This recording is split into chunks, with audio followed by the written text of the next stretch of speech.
So we'll begin now. I'm Jerry Garfinkel. I'm the treasurer of the Jewish Studies Center. I wish to welcome everybody. I'm also the technical director, whatever that means.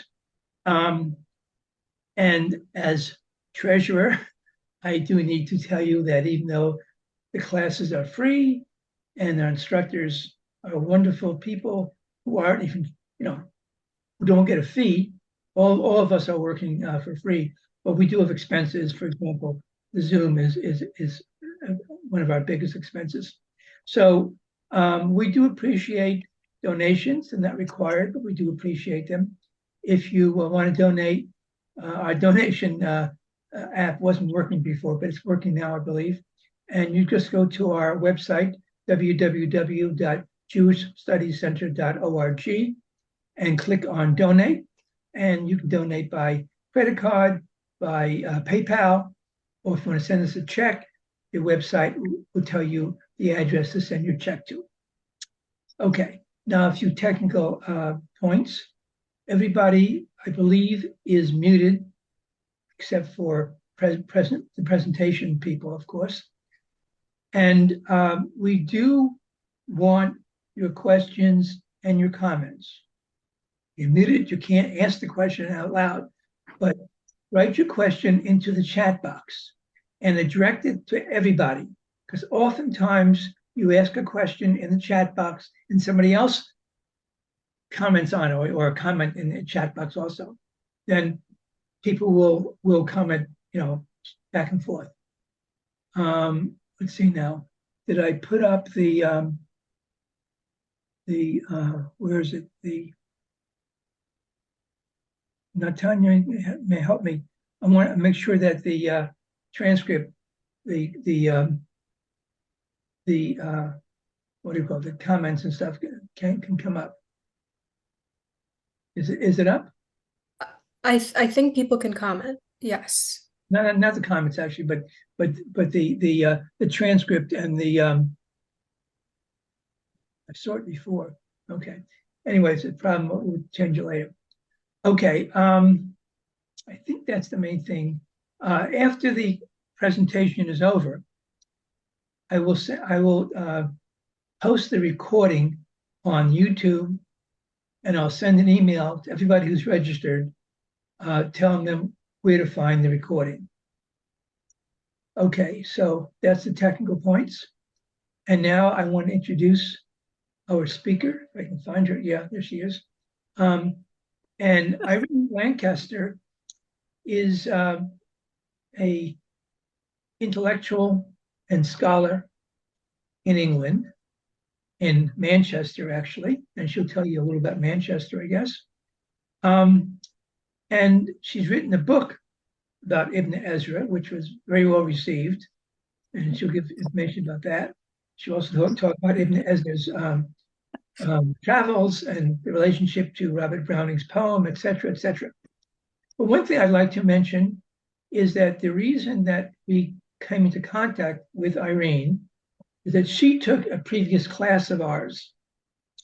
So anyone who's taken a class or has contact with us can give us suggestions if they want to teach a class, or they want a topic that they want us to cover if we can, or they can volunteer somebody else to teach a class. Those are all very welcome. So Irene, if I can find you now, I will put you on and I'll turn it over to you. Could you share the screen, please, Jerry? Okay. With the map. Did I get rid of myself? Okay. The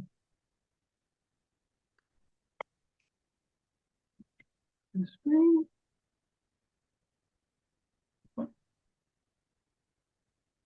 Okay.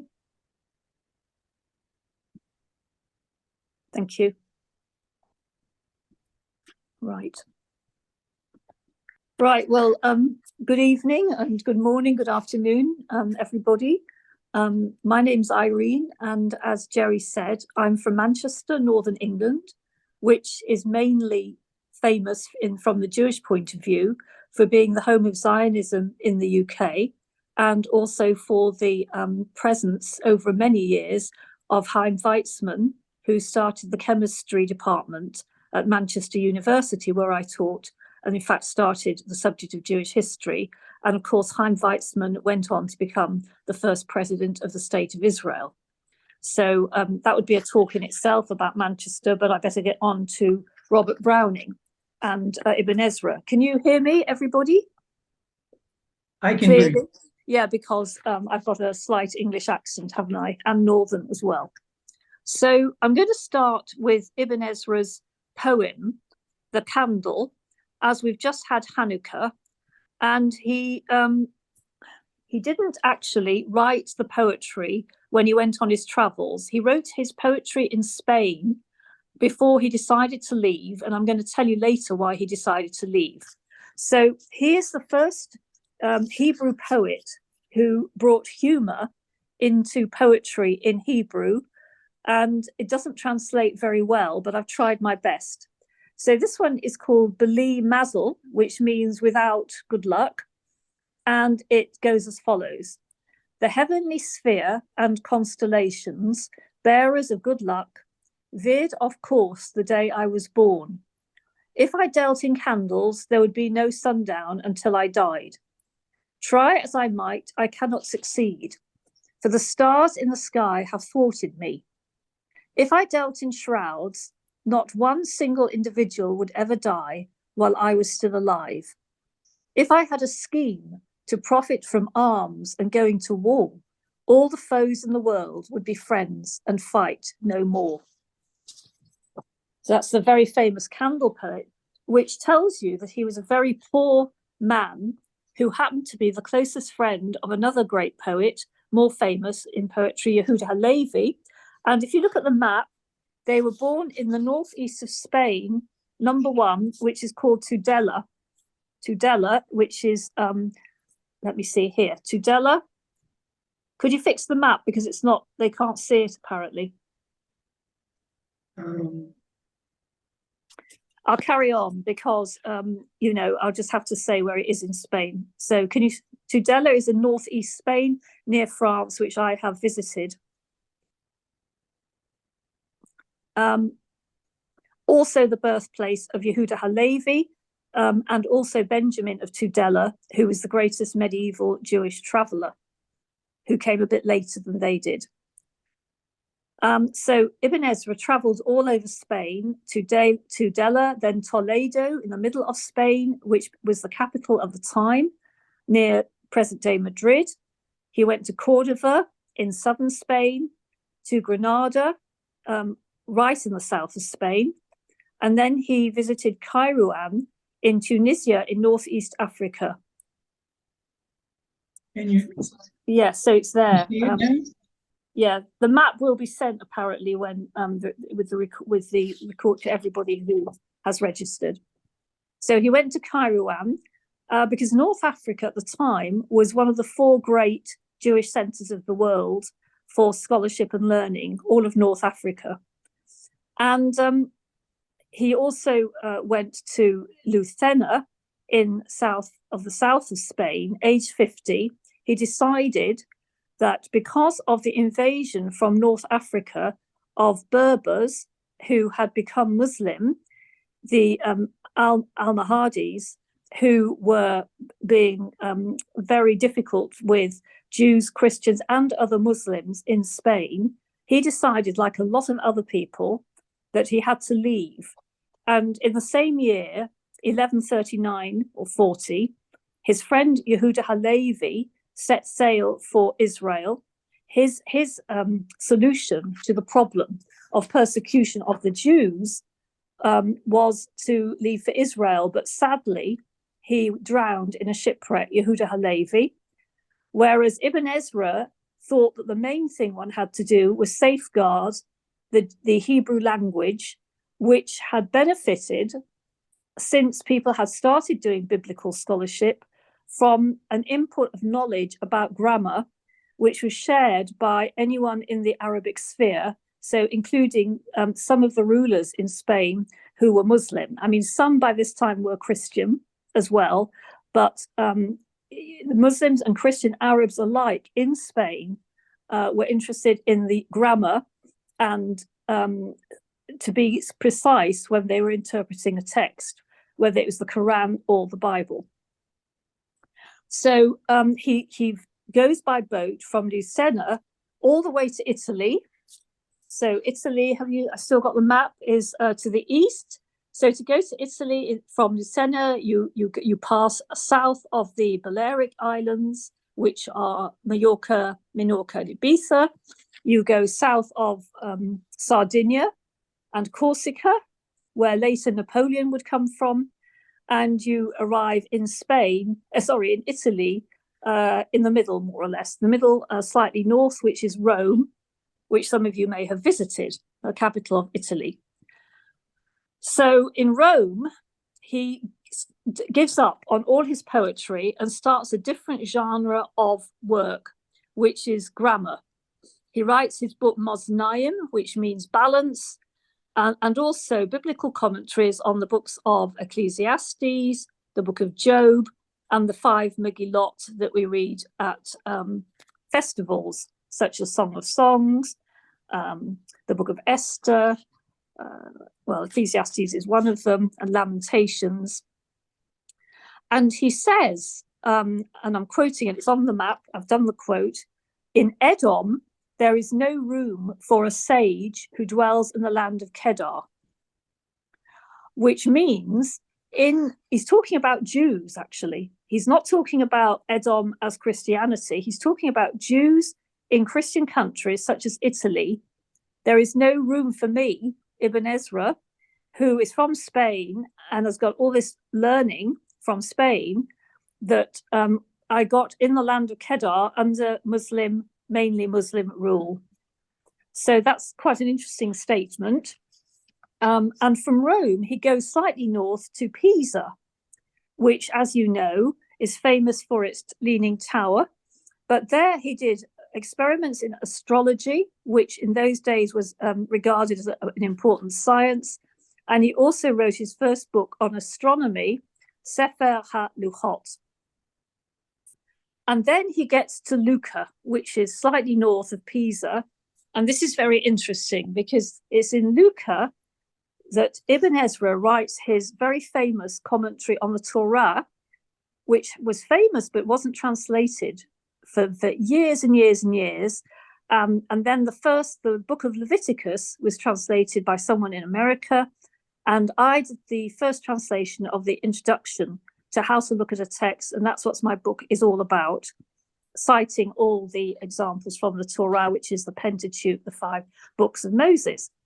And if you can see, it says on the map, the alleys of the Jewish quarter in Luca taught him the oppressive influence of fear, the intensity of the straits of hatred, and the aggression of the dominant religion bent on destroying them. By them, he means the Jews.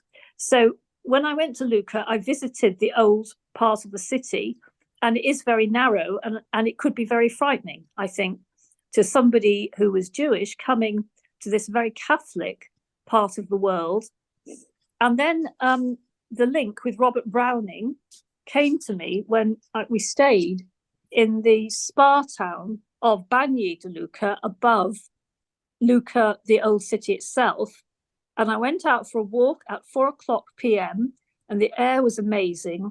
And I walked up the road, and to my amazement, I found the English church built by Robert Browning.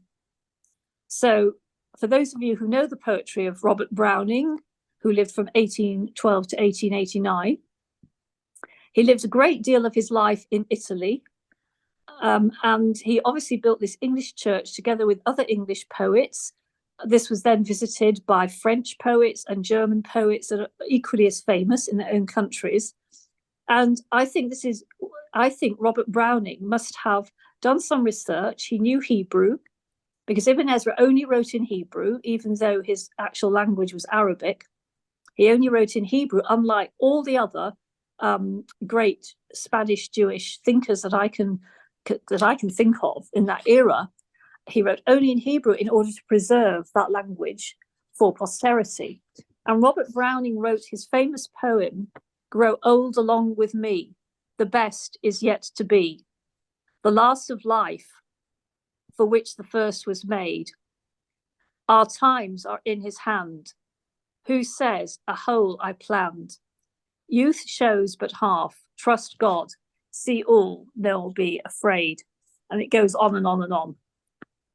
So that's the link with Robert Browning.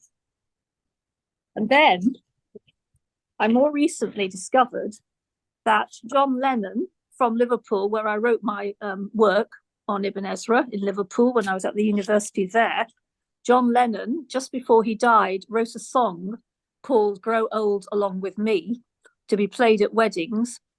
And so I'm hoping that Jerry will send it out later on or put it in the chat as well, which you can play for yourselves. And I'm very grateful to an American friend who sent it me a few days ago. It's rather beautiful and reminds me of Liverpool, of course. Okay, so after Luca, where he wrote his commentary on the Torah, Ibn Ezra then goes further north to the beautiful towns of Mantua and Verona, which later on would become the inspiration for Romeo and Juliet by Shakespeare.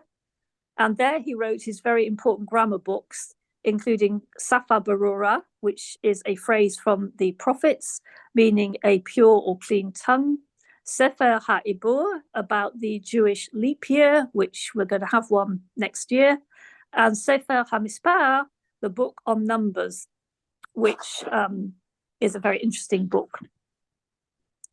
Then he goes to Genoa. Genoa is a port, number 10 in western Italy, northwest peak, really. And from there, he travels to what we now call the south of France, which was then a separate country from the rest of France called Provence.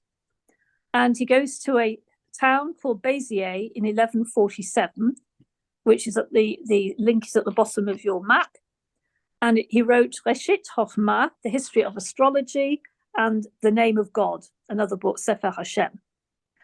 Then quite a famous rabbi, Yedidia HaPanini, wrote to the Rashba, quote, "Our fathers told us of the joy of our rabbinic leaders in meeting him and how he began to open their eyes." So Béziers, he had a very, very positive response, maybe because Provence was very akin to Spain in its ideas in the Jewish community, unlike Italy had been. Then he moves to nearby Narbonne, which is the capital, where Benjamin of Tudela was going to say, which it was a city advanced in Torah study, from which Torah is disseminated to all lands. So that's number 12.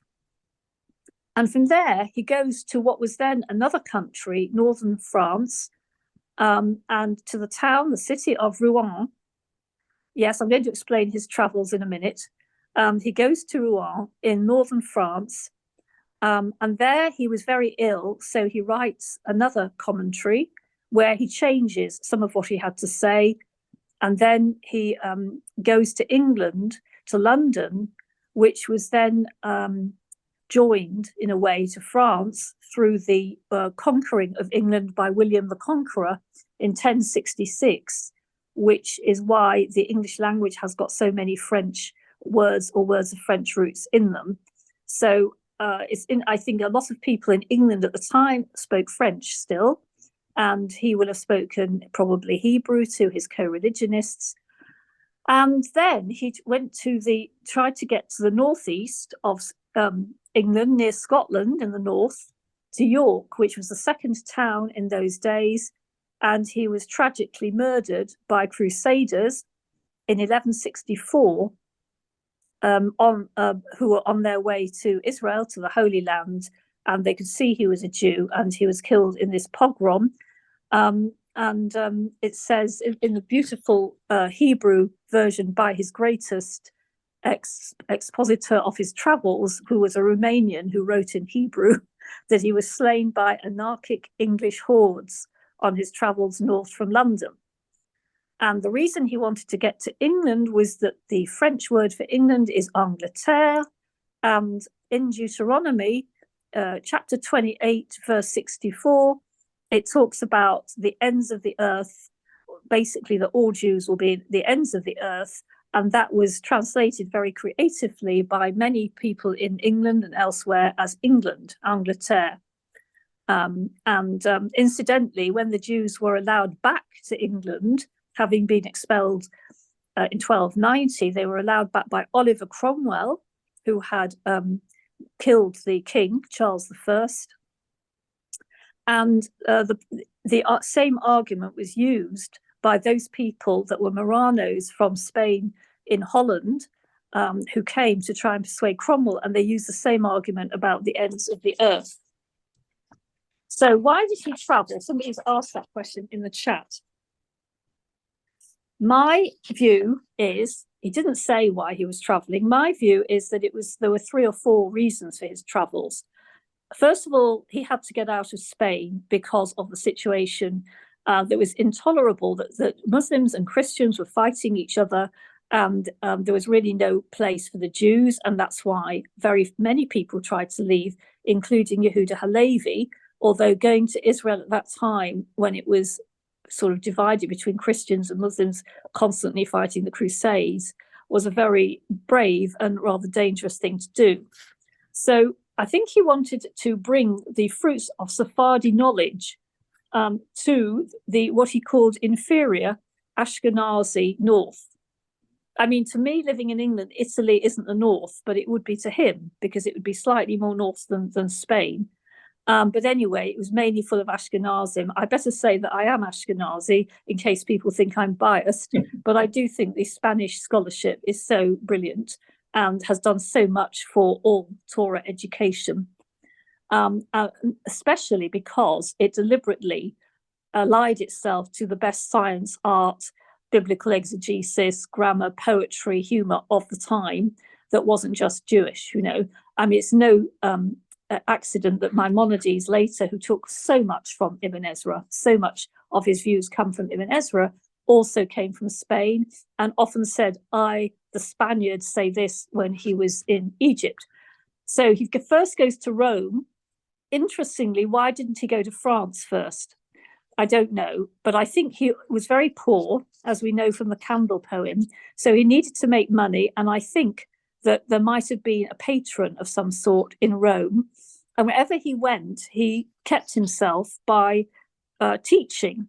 So he wrote his grammar books and taught them, obviously by heart, because there were no books really in those days, to students, and then went on to other students. So he went further north from Rome, up and up and up. Another reason he might have started in Rome is to do with the Pope, and he thought he would go to the heart of the Catholic religion that he felt was doing so much damage in Spain.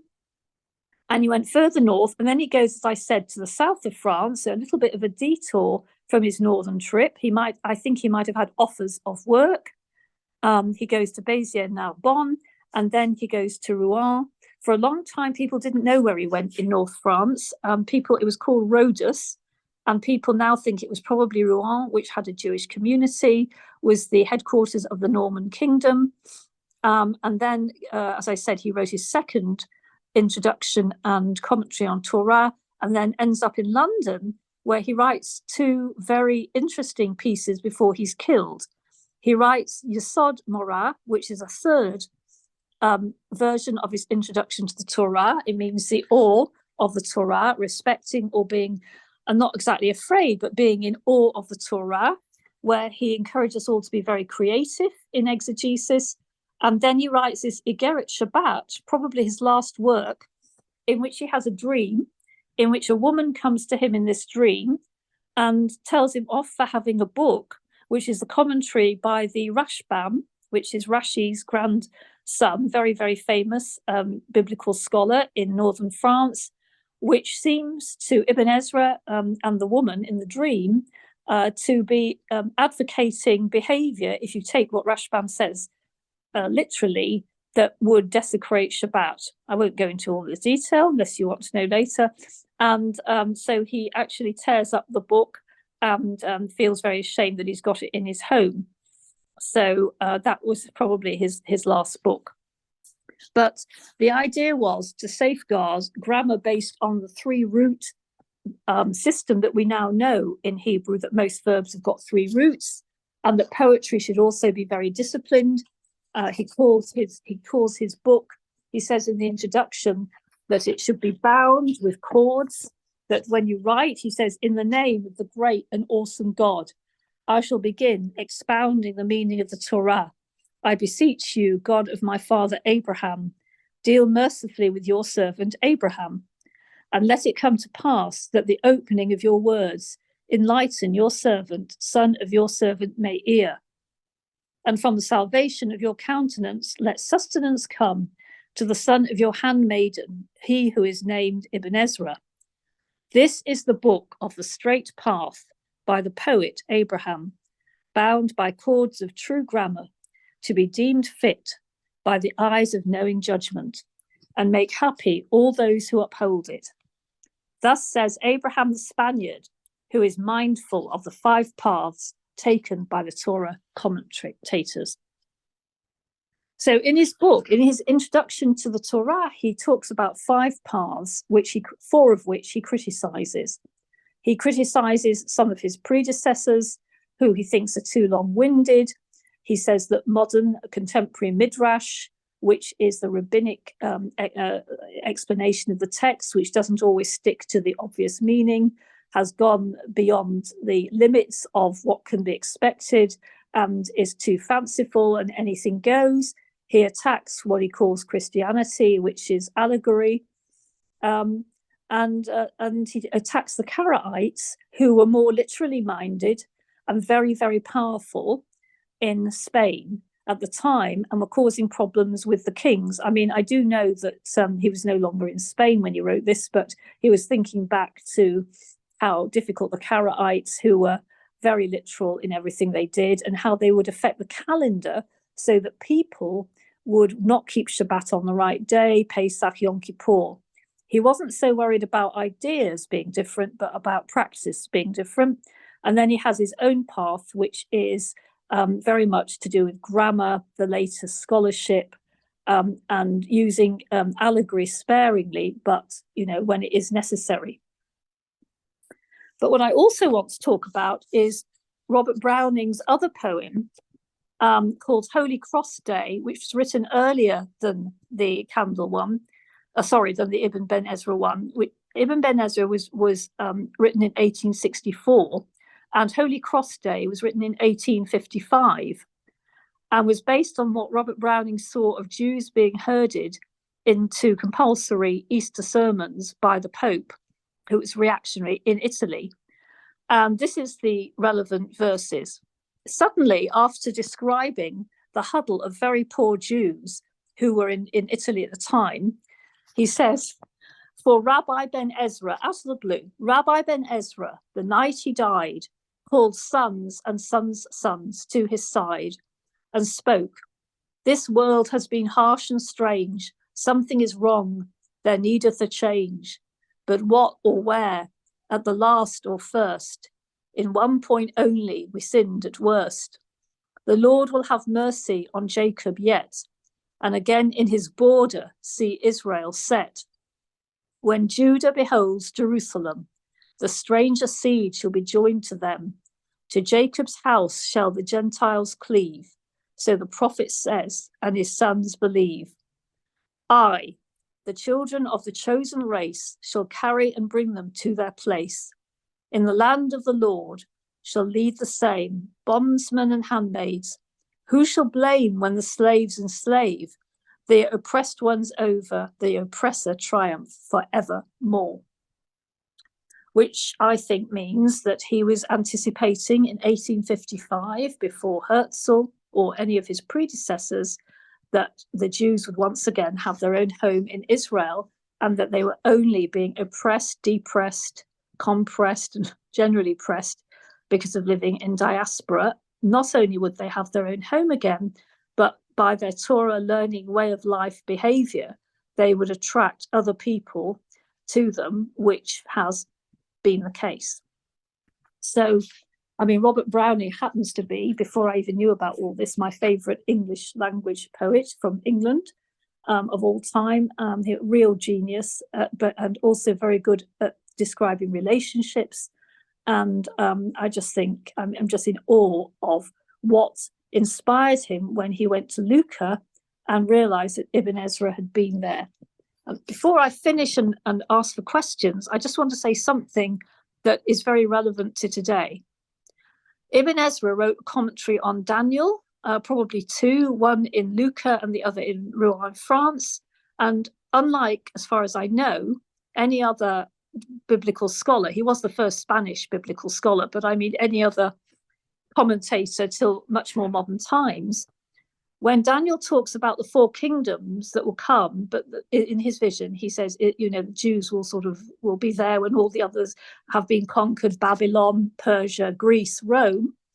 So the fourth kingdom of Rome, in most commentators' eyes, becomes Christianity.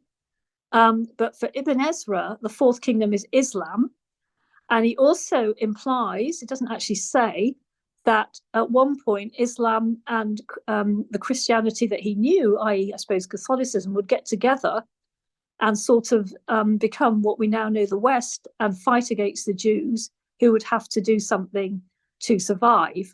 But on the other hand, he seems to have anticipated a sort of Christianity that might be quite helpful to the Jews. And I think that he thought that places in the north, such as Holland, that became Holland, and England, with their Protestant religions, would end up perhaps being not the saviour, but a safe haven for Jews until they could get back to their own country, which for him was Israel, like it was for Yehuda Halevi. So I'm open to questions. Okay, hi, I'm Mindy Reiser. I'm Vice President of the Study Center. The way we'll do this is hope that you'll put in your questions in the chat, but let me start by asking Irene to tell us what we know of the family background of Ibn Ezra, his own education, and what anticipations his family may have had about him. And with all of his travels, did he ever have a family of his own? Yeah, that's a very good question. We don't know much about his family. We do know he had one son, at least, called Isaac, who converted to Islam. I don't think in Spain, because his own teacher had also converted to Islam. And I think it broke Ibn Ezra's heart. And I think he saw himself as Isaac, he's Abraham, the son is Isaac, it's a story like that. About wives, I'm not sure, we don't know a lot. We think he was probably divorced, and that's why he could do his travels. On the other hand, Yehuda Levi also had been married because he had children. We don't know what he did, what happened to his wife, because I don't think she went on the boat with him to Israel. So, it's quite, I'm sorry, I can't give you more biography on that. And he was 50 when he left. 50 in those days was probably like 70 is now, it wasn't early middle age, it was old age. So something had, impelled him. But I do say, I think there are a number of reasons he left. The invasion from North Africa, the family tragedy with his son as he saw it, the fact that he probably couldn't earn any money anymore in where he was. He wrote another poem about whenever he goes to get paid by his the person that's employed him, the man's never at home, and it's terrible. But it's so bad in English that I didn't read that one out, but it is very funny in Hebrew. So that's really what we know about his life. Okay, well, I'm waiting for you to have your questions in the chat. Another question for me. In terms of his travels, what else do we know about the reception along the way of other scholars? You've alluded to this, but it might be good to hear more. You mean the reception by other scholars of him, or? Yes, of him and his teaching. Yeah, well, certainly in Italy, they were very surprised. They'd never heard anything like it because, stuff on science and grammar. But in places like Béziers and Albon that were already quite scholarly in what he was interested in, which was a scientific approach to text and stuff. As I said, they said our fathers, that means, former rabbis, told us of the joy of our rabbinic leaders in meeting him. and how he began to open their eyes. Whereas earlier in Rome, he had said, I'm going to translate into modern English, Jews in Christian countries are so ignorant that they have no room for me because I come based with Arabic scholarship, is a very loose translation. But that's probably what he expected. He did, and Rome was actually a center. It was not, completely lacking in Torah scholars in Rome, but they were very different in their approach, and they hadn't yet cottoned on to the Spanish method of looking at grammar, which used the latest knowledge and the scientific approaches that Ibn Ezra and people in southern France were.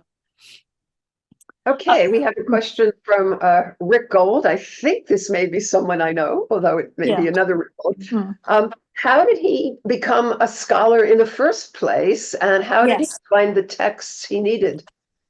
Right, well, this, in Tudela, there are at least three very famous people. So we have to believe that in Spain at that time, in northeast Spain, there was a very good educational system. In fact, Tudela itself was a Muslim enclave surrounded by newly Christianized area of Navarra. Navarra is famous for the town of Pamplona, its biggest town, which used to be famous for bullfighting. I'm just trying to tell you where it is. So that's what it's famous for. But he had the normal education that they would have had, and they managed it. Probably a lot of it was oral. a lot of it was oral teaching, both from father to son, and from rabbis to students, so Talmidim. But he would have had an education that would have included also education in Arabic, and we think he might have known the Latin language that was going to become Spanish, that was developing from Latin, but only became Spanish very late. So, All right, so we're getting... He also, sorry, to answer that even more, because we know that he visited Cordoba and Lucena and North Africa, he was very close to a number of other very important poets and writers. Yehuda Levi I've mentioned, but also the philosopher Yosef ibn Sadiq, and the poet, no relation, Moses ibn Ezra, no relation, just the same last name. And he encountered many Jewish communities that some were harboring refugees from the fighting between Christians and Muslims. So he would have learned from them. Okay, Pepita Capriola, if I have it right, asks about his work in Hebrew grammar, and Fury, I don't have a first name, maybe that's a first name, observes, of course, that the Muslims were very interested in grammar, and that was a kind of pervasive intellectual environment. But tell us more about that world of grammatical study and how it influenced Ibn Ezra. Well, first of all, the greatest and first really important biblical exegete is usually considered to be Rashi, who was French and lived in North France near Paris in a place called Troyes. And he was working in the 11th century. And because it was in France and he'd studied in what is now Germany, which is next door, like west of Germany, although they were very learned in Talmud, Midrash, and Pshat to some extent, they didn't yet know about the way that verbs are formed in Hebrew, which is three-letter roots. So to give you an example, make it very easy, most verbs, but not all, if you take something like to learn, lamad, lamed mem dalit, and because of that, you can then develop more accurate descriptions of how to look at a biblical text, he thought, and also Talmud itself, which he wasn't ignorant about. And the problem for him of Midrash was not like the original Midrash, he makes the point on that, but that people were just going off on tangents. So I'll give you one example of his idea of grammar. So he says, when he's criticizing Midrash, he says, some people think that the Tanakh, the Bible, begins in Genesis, in Bereshit, with the letter Bet, Bereshit, because it's the second letter of the alphabet and it designates things that are good, like bracha, which is the blessing. So he says, but there's loads of words beginning with bet that are not good, like Baal, Belial, the word for the devil, and for where we get Beelzebub from, things like that. So he's very sarcastic, and he says you have to have some sort of science, not in the sense we know now, but you have to have some sort of inner discipline, and anything in the biblical text that makes sense, you shouldn't go off on tangents. And he does, though, say that there are places where we have to also, but not replace, but also have other interpretations. So if you take something like the tree of life in the Garden of Eden, he says there may be two explanations, allegorical and the plain text that we don't understand, or the serpent in the Garden of Eden. He takes all the commentaries that there were around at the time from people also versed in grammar. So perhaps the serpent, he says, serpents can't talk. If you're looking at Midrash, it's perfectly capable of talking. Nobody really questions it. But for Ibn Ezra and his colleagues, some of them had been in Babylon a few centuries earlier, like Saadia Gawain. He says the serpent with the snake in the garden was just created suddenly by God for that one instance. Another commentator said it's not really a serpent, it's our own psychology in our heads, which is quite extraordinary for the for the 11th, 12th centuries. And he ends up saying all these explanations are okay, but let's take it as it stands in the Bible, and we just don't understand it. But you see, for instance, when there are talking about the temple, say, and Rashi, say, commenting on the temple, and says this happened in the time of the first temple, Ibn Ezra will say sometimes, well, it couldn't have because it's historically inexact. He will say it's historically inexact. And he also says that Moses could not have written the last few verses of Deuteronomy because he died first. You see? So that was regarded as extremely controversial. Okay, we're getting a range of questions, Irene. I think the interest of Ibn Ezra in astrology is quite fascinating to many people, and how he came to that and how he reconciled his focus on rationality and profound scholarship with astrological thinking. Yeah, that really is a very good question. But practically every Spanish Jewish thinker of the time, not Maimonides, who didn't agree with it, and also Maimonides didn't like poetry or music either, so unfortunately, believed they didn't think astrology is like we now might read it. When I was young, they had these women's magazines, if you're Aries, this will happen, if you're Taurus, and people are attracted to it even if it's rubbish. It wasn't so much that, it's why he thought that the stars or the planets are very important is to do with his definition of what is an angel. So an angel, obviously for Jews, it's not a little cheruby thing that's blonde and blue-eyed with wings, but for him, the angel is our brain. This is a very Spanish way of thinking. The angel what is the angel? The angel in both Hebrew and Greek is the messenger between God and the human being. So what is the conduit through which God talks to us is our mind, isn't it? It's the mind, the brain, the mind. So because of that, he thought planets also were like angels. They were God's messengers, and how you were born, where you were born, how you're born was put there by God, which is why he called his candle poem Bli Mazel. It's not really good luck. I didn't have Mazel, which means a planet. The planets were badly, he talks about good and bad alignment of planets. I think that's the way to describe it. But he also apparently is supposedly discovered the astrolabe. I don't know if it's true. He introduced people to chess. I'm not saying at all that he discovered chess, but he was very scientific. This is most unusual. I mean, this is really unusual that he was such an all-round person. all together, and he brings it into his biblical commentaries, which I think is why his commentary on Exodus, I don't know if it's already been translated.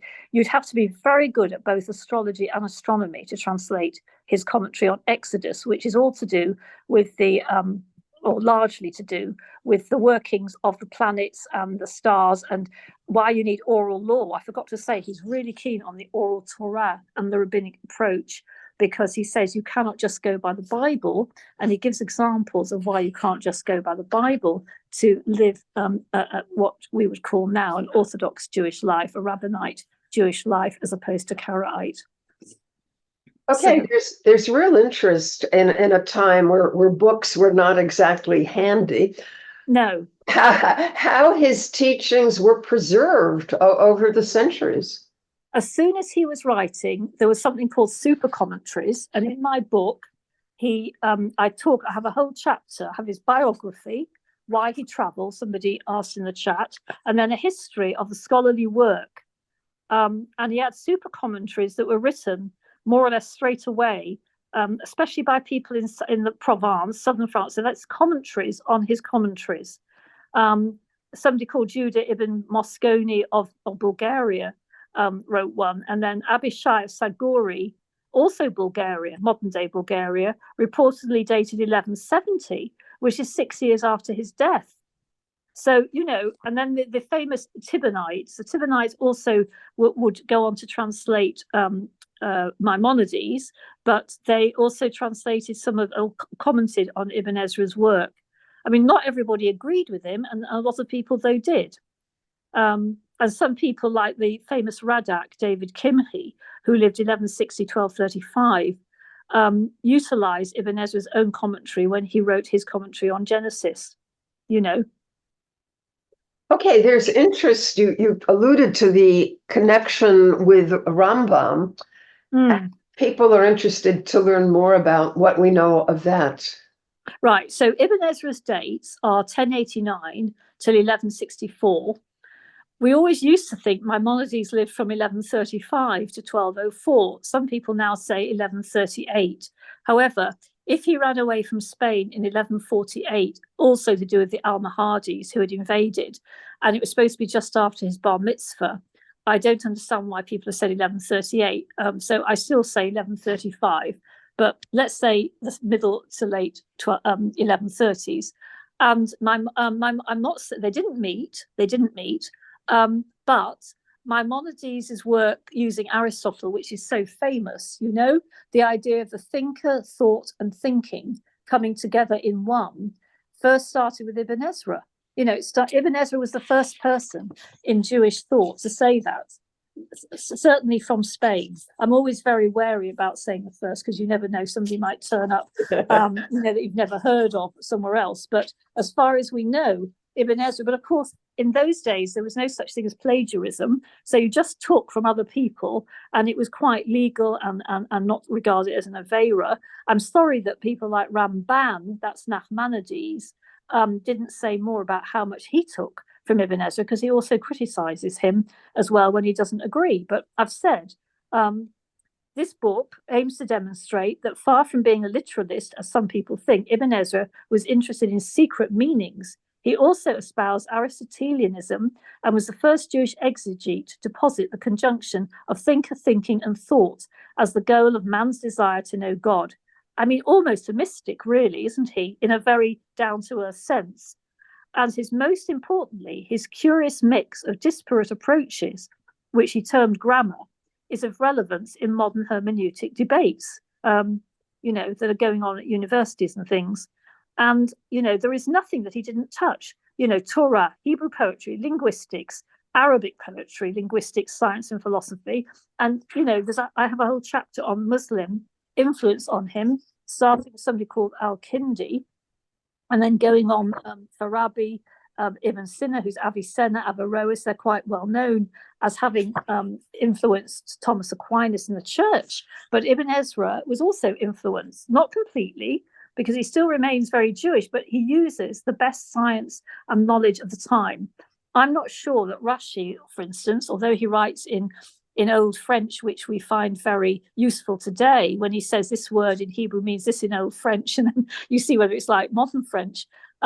Although he does that, he couldn't really mix with the Christians because of the Crusades, although he was a vintner and did all the wine for the local church, Rashi, which is very interesting. That was his job, because he lived in this Troyes, which is in Champagne, which is like a sort of province in France. So it's full of champagne and all that, and vineyards.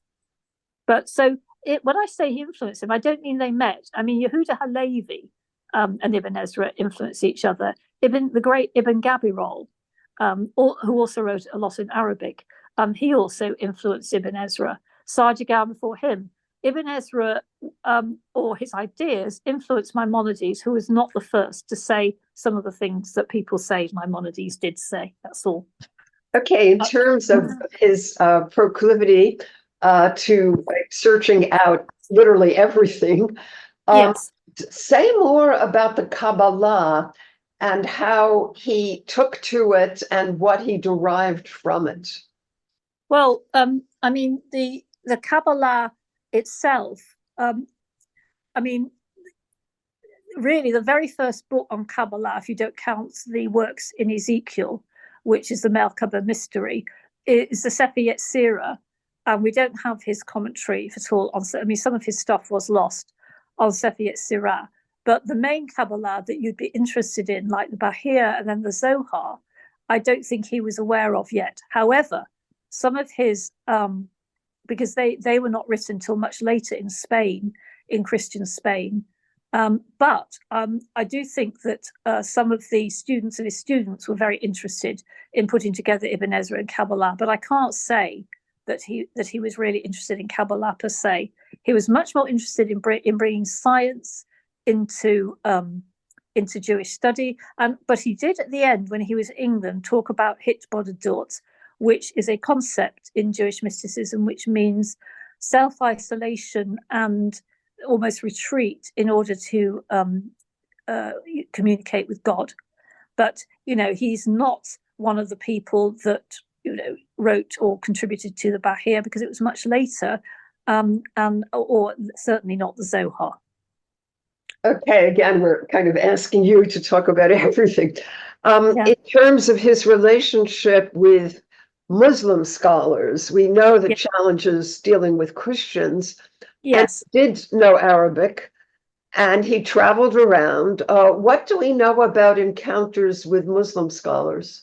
Yes. Well, he must have met some Muslim scholars because, first of all, his native language was Arabic, right? Yeah. Just like your and my native language is English, but when we look at the Tanakh, we might like to look at the Hebrew and all that, and there's also Yiddish and thingy. So the point was that Arabic he knew very well. I don't have, I'm sorry to say, any proof of anyone he met that, Arab scholars as such, because it was at a time of flux and war.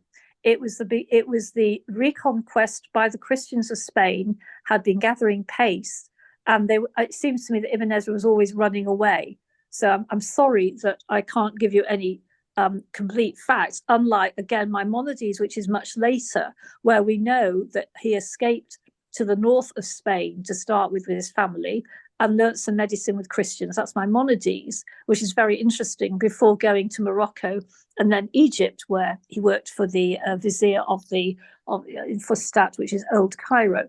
But Ibn Ezra just picked things up. I don't know how much these people mixed together. People say that it was much nicer, if you like, for Jews under Islam. I'm not so sure. What I do know is that when Islam was in the ascendant anywhere, like they were in charge, then their scholarship sort of developed very well, but they had to be in charge in an area. I don't mean the whole of Spain, but, in the areas they were in, then they would use Jews very much for their brains, because Jews knew a lot of languages. I should have said that Jews have lived in Spain since Roman times. So they preceded the first Christians, who were Visigoths, the first Christians that came in around, I think, 300 CE, and did not believe that Jesus was the equivalent of God. When they then became what I would call Catholics per se. Then they started getting at the Jews. Unfortunately, it's very interesting. So Jews were useful because they knew all the languages, whereas on the whole, at the time, the Arabs wouldn't learn other languages. They just, spoke Arabic. So the Jews were used. For instance, there was a Jew in Cordova well before Ibn Ezra who was sent to northern Spain, the bit that was always Christian, called Galicia near Portugal today, the northwest. And he met the Sancho, I think his name was, and behaved like Henry Kissinger, if I can put it like that. I don't want to upset anyone. I don't mean his politics. I mean, he shuffled around. I mean, I'm old enough to remember Kissinger. He shuffled around and did shuffle politics all over Spain. Why? Because A, he was a doctor. Most of them were doctors as well, like Maimonides was. And B, he knew all these languages. So whatever it was that Sancho spoke, and that made a deal between the Muslim ruler in Cordova and Sancho in Leon, which was what that area of what is now Galicia, I think, of Spain was called, which is quite interesting. Okay, we're coming to a close, Irene. We could certainly have you talk for at least another hour, but there are limits to people's energy. Someone had asked earlier about his name, Ibn Ezra, the son of Ezra. Do we know much about the Ezra who was his father? Well, it's very odd, actually, because you would think he was the son of Ezra. And then when I looked at the poem again, where he starts his introduction, he says he's the son of Meir. And Meir means to enlighten. That's why he says, I want to enlighten everybody. So I know we don't know a lot. I'm really sorry that I don't know their biographies. It's just that, as you said, they couldn't write things down very much. And it's all in mystery. And I have to say that my main interest is, well, to start with, it was his travels and the Hebrew grammar. And then when I went to Luca in 1999, which is easy to remember, I just couldn't believe seeing the Robert Browning. And a friend of mine in Liverpool, not Jewish, having heard from a third party that I was doing this book, gave me her book of the poems of Robert Browning, incredibly kind. And I must say, I'd not heard of it. I'd heard of the Pied Piper of Hamelin and other, Oh, to be in England, now that April's there or something, which is another lovely poem by Browning. And I realized that it was a meeting of minds, which I've actually written about because I write for a website twice a month on things of Jewish interest. And I wrote about Robert Browning, our greatest poet, met Ibn Ezra, in my opinion, the greatest Bible scholar, but it's only my opinion. And others will disagree with me about him being the greatest, but I think he was.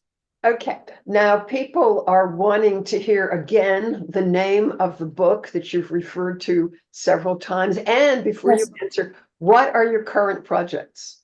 Right. Well, my book, which I hope you and Jerry will send out, with the recording or on the chat, it's called Deconstructing the Bible, published by Routledge. And they actually interviewed me as author of the month, which was an incredible honor a few years ago. What led me to write him? And why did I start on Ibn Ezra? That might be another question. So my current projects are that I run 2 dialogue groups, and I think 1 or 2 people from that group are here tonight from England, for Jews and Christians, which we've been doing for 15 years. We just had the anniversary. We've been doing it by Zoom since COVID and carried on because we've got people from North America and Israel, which was very, very gorgeous, and also other towns than Manchester. And we're looking at Jewish history, Jewish thought. At the moment, we're looking at the Bible in depth, the book of Micah, and we're going to go on to Isaiah. But when there's something of interest, like the thing we're not talking about tonight, which is what's going on in Israel, I do bring it up because it has been quite a political group. It's trying to work with Christians who in England, I better be very careful what I say, but on the whole, shall I put it this way, the Church of England has not supported, on the whole, with notable exceptions, Jews or the state of Israel ever. From despite the fact that, when you look at the life of Chaim Weizmann in Manchester, meeting Churchill, who was the MP for our area, hooray, through his somebody who employed him in his chemical plant to do extra work, and that man who employed him was the Jewish agent for Churchill. You have to have an agent in the UK to be an MP, and he met Balfour through the then editor of the Manchester Guardian, a paper that has changed its politics since then, who was liberal. This is the sorts of things we were looking at. And we got up to 2000 after 14 years. And I thought, if I go on after 2000 with Jewish Christian history, it'll get political. It'll be 9/11. It'll be this and that. We'll have rows, So I don't want to do that. So we'll just do the Bible, And we didn't realize what was going to happen. But I would like to say that when we got up to American Jews, who of course are the most important diaspora by far, a miracle happened. And because it was COVID, some Orthodox rabbi in America contacted me, and then he was a guest speaker, then a conservative rabbi, through whom I met some lovely people in Orange County, California, that have come to this, webinar, whatever, talk, and also Reconstructionist one in North Carolina. And so we got everything from the horse's mouth. It was amazing that we got all these speakers during COVID. And that's why I was then sent lots of lists of things that were on, like your own, amazing, adult education Zoom group, which is fantastic. So we're doing that. And I also write for Christian Today on Judaism. And I do dialogue articles sometimes with the former head of the church, Dr. Rowan Williams, who's a real scholar.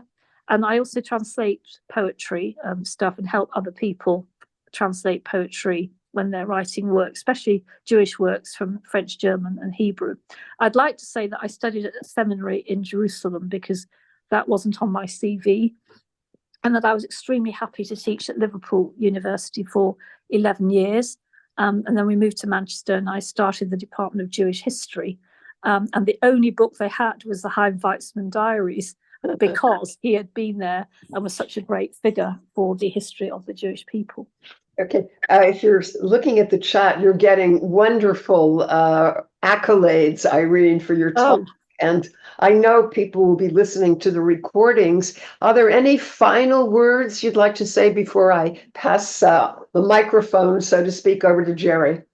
Yes, I would like to say that I've loved doing this. I was a bit apprehensive because doing it on Zoom to so many people, mainly from North America.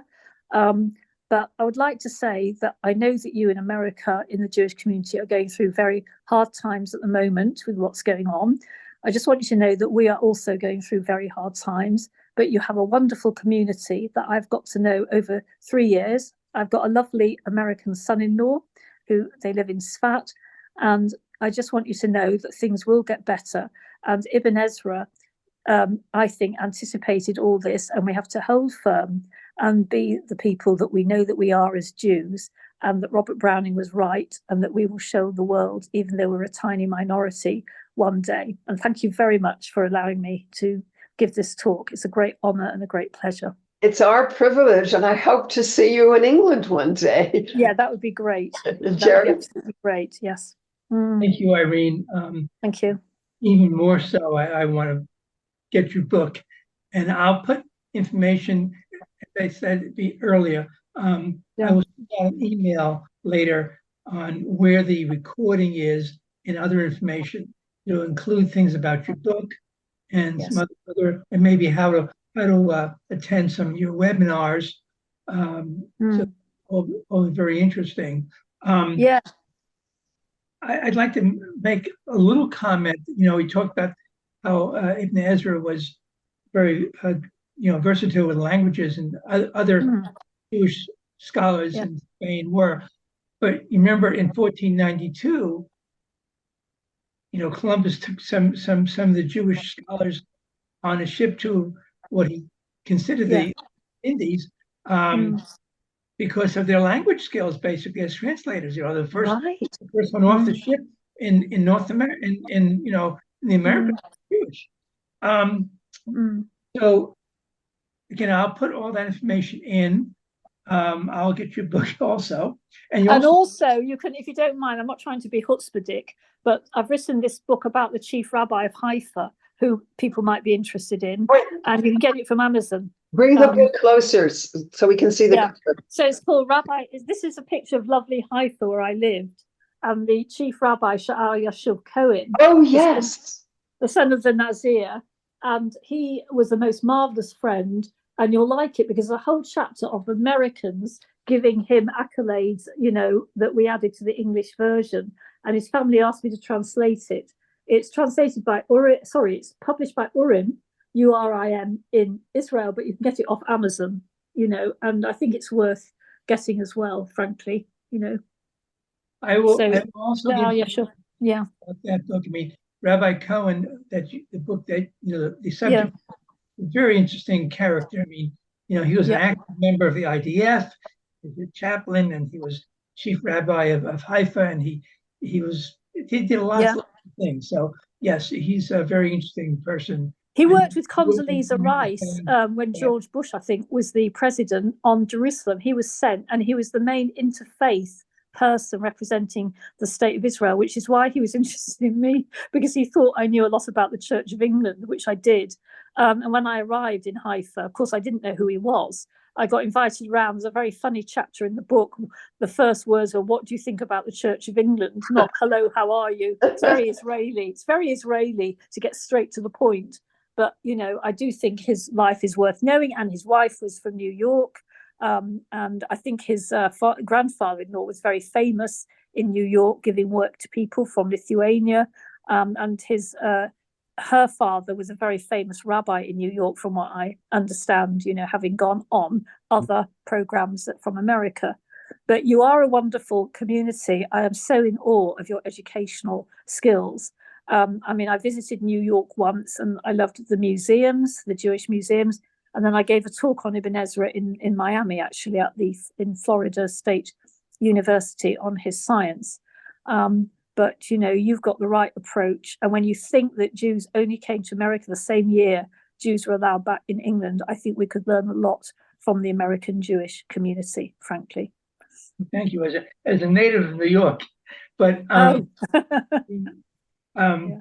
the other thing you mentioned about Rabbi Cohen, that his father being a Nasi, Yeah. Nazir, not Nasi. Yeah. That's something else. Nazir is he's vegetarian, doesn't cut his hair, doesn't have alcohol, and doesn't wear leather shoes. Right. I understand he actually, as a child, teenager, etc., was also what's the term? The Nazi. Nazir, that's right. Until he was a teenager. He reformed a little bit, but he's still vegetarian in the rest of his life. Yes. Very interesting person. And you also mentioned Kabbalah. We will have a class in probably January about another introduction to Kabbalah, which we've had once a year and stuff. So we'll have a class about Kabbalah. We'll have a class also. Well, next week we have a class about the modern rabbinate by a very distinguished rabbi who was, among other things, the chairman of Gratz College in Philadelphia and the vice president of the National Board of Rabbis, et cetera, et cetera. And also in January, we'll have a talk about a little different, Jack Ruby and how his Jewishness affected him in his, assassination of Oswald. So we'll have our class. Again, I ask people to send in any suggestions you may have for teaching or learning about a subject, and send it to info@jewishstudiecenter.org. And again, I thank you, Irene, and people wait for, well, not wait, but you'll get an email in a few days about recording and information about Irene's classes and her books and, whatever. So yes, and send out my email to people in case they want to contact me, please. Yeah. All that will be in the email, and your email address will also be in the recording. Okay. So Thank you, Irene. Wednesday, having a class about the modern rabbinate. Yeah. Right. Thanks very much then. Bye, everybody. I hope you enjoyed it. Bye-bye. Bye-bye. Bye-bye.